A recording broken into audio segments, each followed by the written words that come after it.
Israel announced conducting dozens of new airstrikes on Hezbollah strongholds in Lebanon, just a day after the deadliest bombardment since the 2006 war, which resulted in the deaths of 558 people, including 50 children.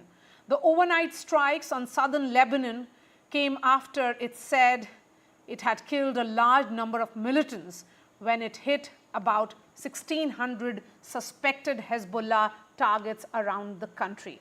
Israel has named its operations against Hezbollah Operation Northern Arrows, following its announcement earlier this month that it would shift its focus now from Gaza to Lebanon. And we have a very special guest here in the studio. Reuven Azar is Ambassador of Israel to India. Thank you so much for taking time out and coming to NDTV studio. Ambassador Azar, after 500 lives were lost in Lebanon, Prime Minister Benjamin Netanyahu had reached out to the Lebanese people, and he had said that they should not become human shields for the Hezbollah. But the question is, the number of civilian casualties is very high, both in Gaza and in Lebanon. Why are they becoming collateral in this prolonged war? Well, Maria, thank you for this interview. What is happening in Lebanon right now is that in the last 48 hours, we targeted more than 1,700 military targets, and most of them were embedded inside the homes of civilians in southern Lebanon. What Hezbollah has done in the last few years is a double war crime. They have been embedding their missiles inside the homes of people to conceal them from Israel, and they have been firing indiscriminately at civilians in northern Israel from these installations. So what Israel had to do is to take out, we have gathered meticulously intelligence about these locations in the last few years, and fortunately we've been able to target and to destroy dozens of thousands of missiles that were in those areas. Now, the families that were living there are some of them that didn't evacuate on time, despite the fact that we called them by phone, we intercepted their radio communications, we tried in any way possible to take them out of harm's way. Despite that fact, yes, there were some civilians that were killed as well. But when you look at the magnitude of this, 1,700 military targets in 48 hours, you will see that actually this has been very successful, because at the end of the day, when you compare the damage that would be caused from these missiles on Israeli civilians to the price that the people had to pay, it's a relatively low price. Now, of course, every loss of life is tragic, and Israel does whatever it's possible to take civilians out of harm's way. Fortunately, today, thousands and tens of thousands of civilians from southern Lebanon have been evacuated, and that's a very important thing. We will continue to put pressure on the Hezbollah. So, Ambassador, can Israel really afford a ground invasion, the one that we saw in 1982 and 2006? Well, we are not interested in war at all. We've been trying for the last 11 months, since Hezbollah, in an unprovoked way, attacked Israel and fired more than 8,300 rockets. We have tried to get to a diplomatic solution together with our American friends, and we suggested something very simple. Go and implement UN Security Council Resolution 1701 that states very clearly that Hezbollah forces cannot go south of the Litani River, cannot come to the border with Israel. If the Hezbollah terrorists move away from the border, there will be a ceasefire, our civilians will be able to go back to their homes, and we can stop the war now. Okay? But if Hezbollah continues to be stubborn and continues to fire at Israel and continues to refuse to implement the UN Security Council resolution, this war will continue. So there is no timeline per se as to when will this war come to an end, but over 700 Israeli defense forces have lost their lives on the battlefield. There are protests happening from their families as well. How is your government viewing these developments? Well, first of all, there is wall-to-wall consensus in Israel that we have to deal with the security threats, both in the Gaza Strip, that have been dealt with pretty successfully, and also in the north, because Israel has to go back to a normal life. And we cannot go back to a normal life when we have a threat of imminent attack by terrorists. Now, of course, that this bears a cost. And yes, there are people that are not satisfied, especially the families that have hostages still in the Gaza Strip. So we will have to deal with the dilemma, and we will have to solve the situation, because we cannot surrender to Hamas.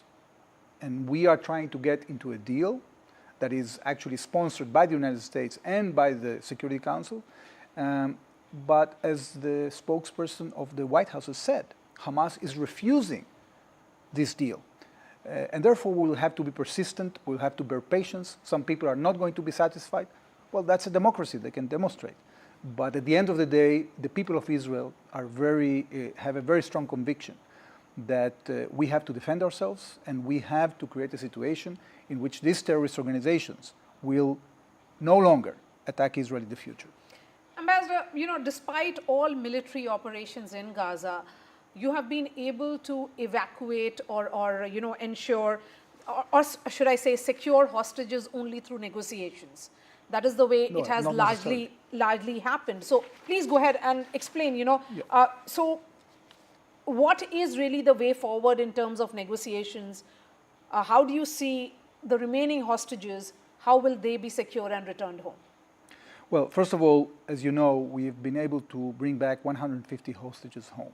About 25 of them were rescued in military operations. And the rest, you're right, they've been coming back as a result of negotiations, of a deal that happened only after we put a huge amount of military pressure on Hamas and after diplomatic pressure was used by other players. Now, what is happening right now is that we are in a more difficult stage. And why is that? Because Hamas understands that we are going to be determined to completely destroy their capabilities, and we will not allow them to rearm and regroup. And therefore, they are toughening their position in the negotiation, and that it has been more difficult to reach a solution or to reach a deal. But we have to be persistent. And those countries that are against terrorism, are against future attacks by Hamas, against Israel, or against any other country for that matter, they should join these efforts and put pressure on Hamas so they release the hostages as soon as possible. And then peace can be restored and Gaza can be rebuilt. Is there a number to these hostages? Well, right now we have 101 hostages in the Gaza Strip.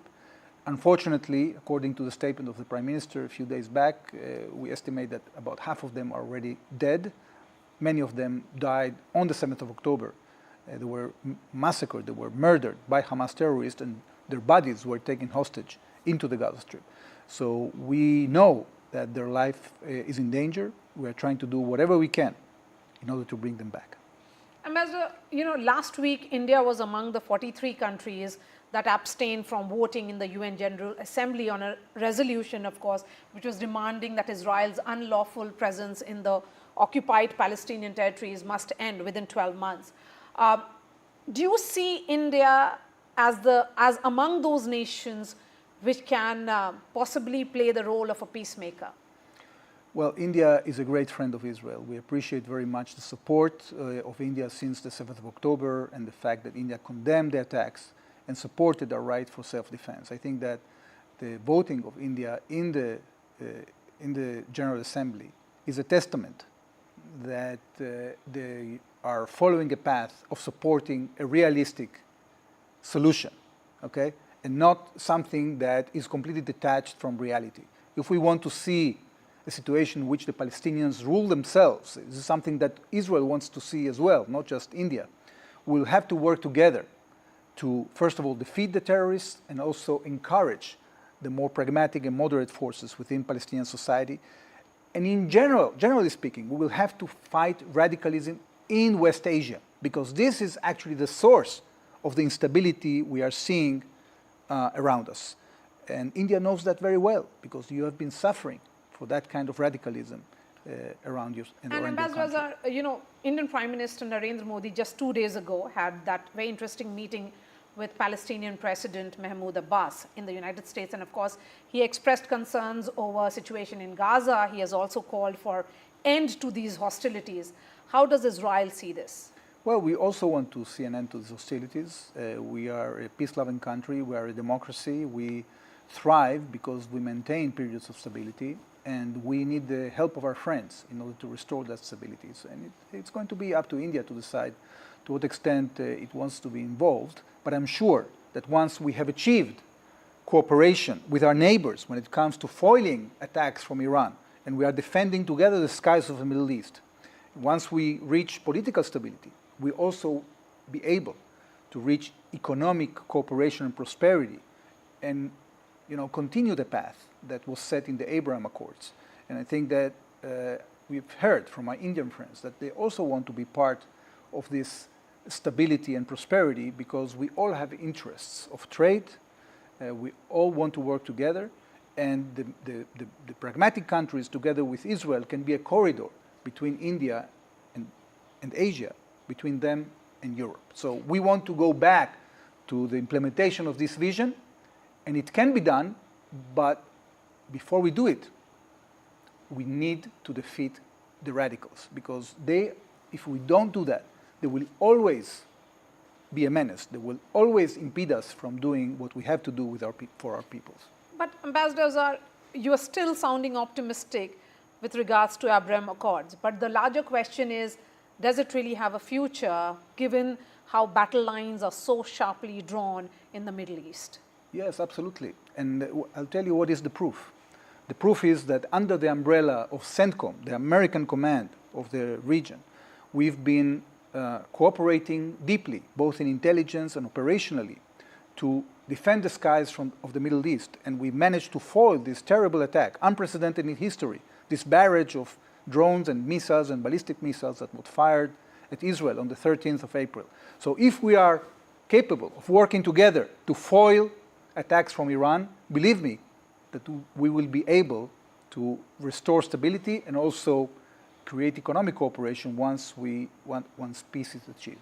We have seen pagers and other devices explode in Lebanon, and Hezbollah has blamed Israel for it. This is a new age digital warfare that we are seeing play out. What exactly is your reading of this situation? Well, in the past there used to be either wars between conventional armies or fights against terrorism. I think that today war has kind of a hybrid nature. We've seen it in Israel because we have been attacked like no other country in the history of modern times. And we have been attacked not only with rockets and missiles, but also with cyber attacks. We've been attacked from the air, from the sea, from the land, from tunnels, from very different ways. And at the end of the day, you have to create a situation in which you can not only defend yourself, but also be able to surprise your enemy. So, I won't go into details of what Israel is doing or is not doing, but the bottom line is that if we want to achieve stability, we have to show to these terrorists that are using unconventional and unethical and immoral ways of fighting that we can also surprise them. Ambassador, my last question to you. Is the current regime in Israel waiting for the results of US elections? The reason why I'm asking this is because the Democratic nominee, presidential nominee, and Vice President Kamala Harris, in fact, in a recent interview said that she favors pausing arms shipment to Israel. Well, I don't think that Kamala Harris said that she is going to that is going to limit assistance to Israel. Israel enjoys vast support from the American people. Actually, 80% of American people support Israel and its right to defend itself. And this happens both in the Republican side and also in the Democratic side. We enjoy overwhelming support in Congress, and we saw that when our Prime Minister Netanyahu, visited the United States and gave a fourth speech in Congress. It's actually the foreign leader who gave the most number of speeches before both houses of Congress. So I think that our situation in the United States is solid, and I'm confident that we'll find a way to cooperate with any American administration that will be elected next November. All right, Ambassador Azar, pleasure speaking to you, and thank you for making the effort and coming all the way to NDTV studios. My pleasure, Maria. Thank you very much. We are putting out that discussion on ndtv.com. That's all from me. I'll be seeing you tomorrow. Thanks so much for watching.